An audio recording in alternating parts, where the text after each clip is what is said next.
Have you ever thought about a calculator and how does it function?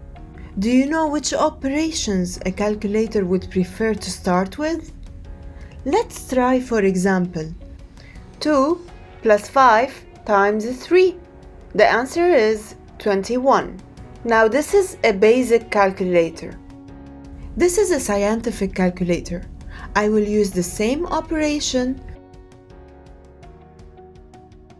Let's check the answer. 17. So in one calculator we got 21, and in the second calculator we've got 17. Alright, let's think about Python language. Let's type A equals 2 plus 5 times 3. Now I'm going to order in Python print A, and let's run it. Oh, so the answer is 17. So then Python has the same answer as the scientific calculator.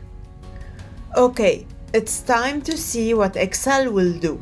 So I'm going to click on a cell and I'm going to say equals 2 plus 5 times 3. Let's check it out.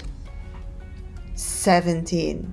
Even Excel counted it 17. Now that I think about it, Excel, Python, and the scientific calculator, they all got 17 as the result, whereas only the basic calculator got 21. Alright, let's think about it. Let's start with the plus first. We would do 2 plus 5, which is 7, and then multiply by 3, it would be 21. This was the basic calculator. Now, let's think about if we start with the times first. It would be 5 times 3, which is 15, plus 2, it would be 17. This was the answer for Python, Excel, and the scientific calculator. This means that the applications that got the most 17 as an answer used an order of operations. They did not start with the plus first. They started with the times, which means that they used something called PEMDAS. You're going to learn about it in math with your math teacher.